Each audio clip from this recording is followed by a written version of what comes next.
ka waran haddii lagu dhaho guri dhan ayaa waxaa lagaaga iibinayaa $1 oo kaliya. haa $1 oo kaliya ayaa lagaaga iibinayaa guri dhan oo dhammaystiran. magaalo yar oo magaceeda la yiraahdo Lorizano oo ku taala koonfurta Talyaaniga ayaa dadkii deganaa ka kala guureen. waxay ku dhawaatay in ay cidla noqoto. marka maamulkii magaalada ayaa waxay keeneen qorshe ay magaalada dib ugu dagaameynayaan, dad cusubna ku soo jiidanayaan.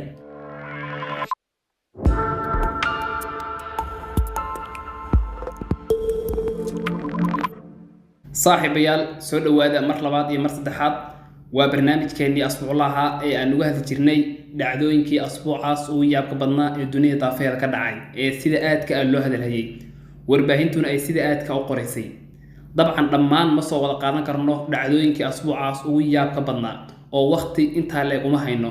si aan waqtiga usoo koobno marka waxa aan soo qaadanaa kuwoodii aadka loo hadalhayay. inta aan barnaamijkeena bilaaba saaxiibayaal, waxaan si xushmad iyo qadarin ku jirto idinkaga codsanayaa in haddii aad kanaalka hore u taxnaydeen aad like ii saartaan, haddii aad hadda ku cusub tihiinna in aad like iyo subscribe ii saartaan si aad ula socotaan barnaamijkan aan uga hadalno dhacdooyinka asbuuc walba ugu yaabka badan. dhacdada koowaad ee aan ku bilaaban doono asbuucan barnaamijkeena ayaa waxay noqonaysaa dhacdo cajiib ah oo dhex martay shacabka waddanka Ciraaq iyo shirkadda caanka ah ee waddanka Mareykanka laga leeyahay ee Amazon. shirkadda Amazon ayaa waxay raaligelin siisay shacabka waddanka Ciraaq. maxay tahay se waxa ay shirkaddan Amazon ka raaligelisay shacabka Ciraaq oo ay samaysay?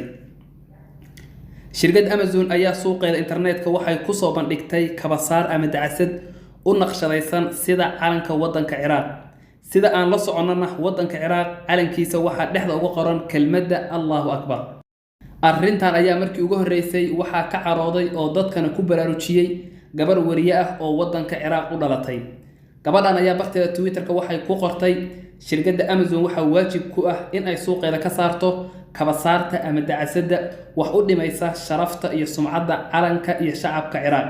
sidoo kale waxay tiri gabadhan shirkadda Amazon waa inay raaligelin rasmi ah ka bixiso arrinta foosha xun ee ay samaysay. gabadhan ayaa shacabka Ciraaq waxay ugu baaqday inaysan waxba ka iibsan shirkadda Amazon haddii ay iska indhatirto arrintaas oo aysan meesha ka saarin kabasaartaas lagu naqshadeeyay calanka waddankeeda Ciraaq.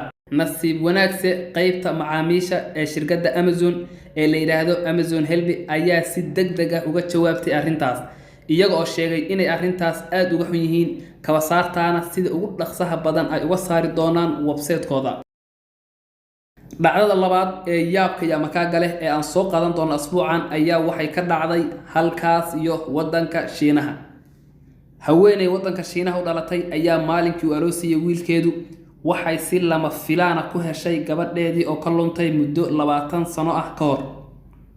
oo gabadha wiilkeedu aroosiyaba waa gabadhii ka luntay iyada 20 sano ka hor. sidee ayay dhacdadan yaabka iyo makaaga leh ku bilaabatay? sida ay sheegtay saxiifadda waddanka Ingiriiska laga leeyahay ee Daily Mail, haweeneydan hooyada ah oo arooskii wiilkeeda joogta ayaa gabadhii uu aroosiyay wiilkeedu gacanteeda waxay ku aragtay bar ama calaamad ay lahaan jirtay gabadheedii ka luntay 20 sano ka hor. haweeneydan ayaa arrintii u qaadan weyday oo istiri bal wax hubso oo isdeji.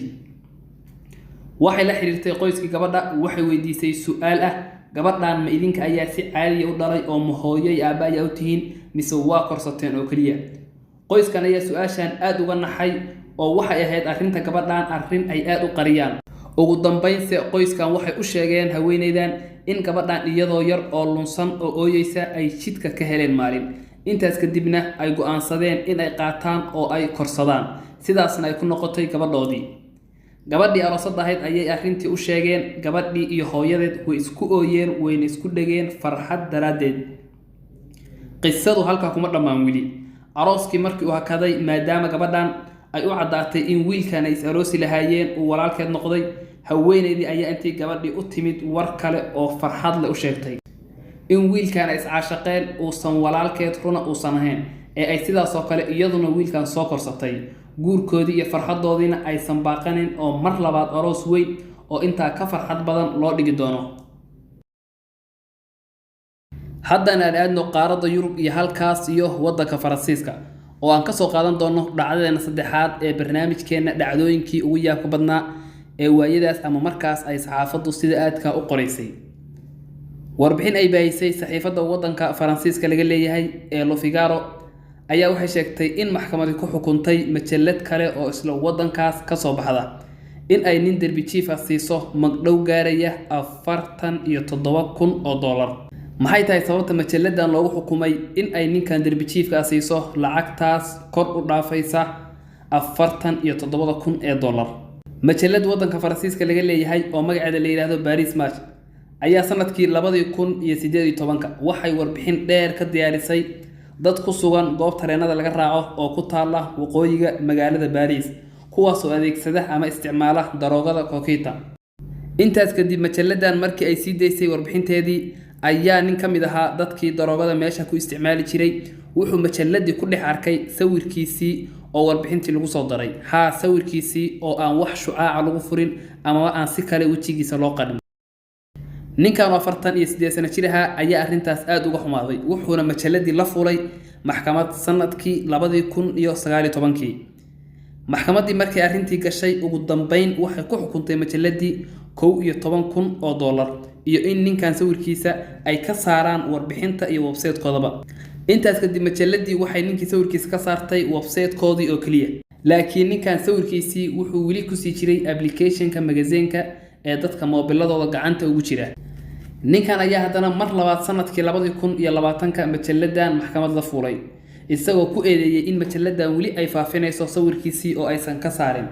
majalladan ayaa haddana mar labaad maxkamaddu waxay ku xukuntay in ay ninkan magdhow ahaan u siiso $36,000 sawirkiisana ay meesha uga saarto gebi ahaanba. haddana waa dhacdadii afaraad oo aan aadno halkaasiyo waddanka Talyaaniga iyo dhacdo yaabkeeda iyo makaageeda leh. ka waran haddii lagu dhaho guri dhan ayaa waxa lagaaga iibinayaa $1 oo kaliya $1 oo kaliya ayaa lagaaga iibinayaa guri dhan oo dhammaystiran. magaalo yar oo magaceeda la yiraahdo Lorizano oo ku taala koonfurta Talyaaniga ayaa dadkii deganaa ka kala guureen waxay ku dhawaatay in ay cidla noqoto. marka maamulkii magaalada ayaa waxay keeneen qorshe ay magaalada dib ugu dagaameynayaan dad cusubna ku soo jiidanayaan. qorshahan ayaa wuxuu yahay in guriyihii ay dadkoodii ka tageen ee ay ka guureen laga iibiyo qofkii u baahan loogana iibiyo $1 oo kaliya $1 oo kaliya.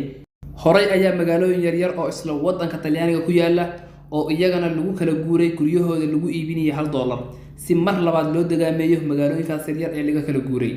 laakiin magaalooyinkaas yar waxay kaga duwanaayeen magaaladan markii aad guri ka iibsatid magaalooyinkaas oo aad $1 guri kaga iibsatid waxaa laga qaadiyay lacag horumarisa oo gaaraysa $3,000 ilaa $7,000. laakiin sida uu sheegay duqa magaaladan yar wax lacag oo horumarisa oo laga rabo ma jiro haddii aad guri magaaladan kaga iibsatid $1 kaliya. shuruudaha laga rabo waxaa ka mid ah in qofkii guri looga iibiyay $1 uu dayactirto muddo 3 sano gudaheed ahna uu dayactirka ku bilaabo iyo inuu gurigan lacagta uu ku dayactiranayo ee uu gelinayo ay gaarayso ilaa $20,000. magaalooyinka yar yar oo dadkii deganaa ka guureen ayaa maamulada magaalooyinkan waxay xal u arkeen in magaalooyinkan guryahoodii laga guray ay dad kale lacag aad u yar uga iibiyaan.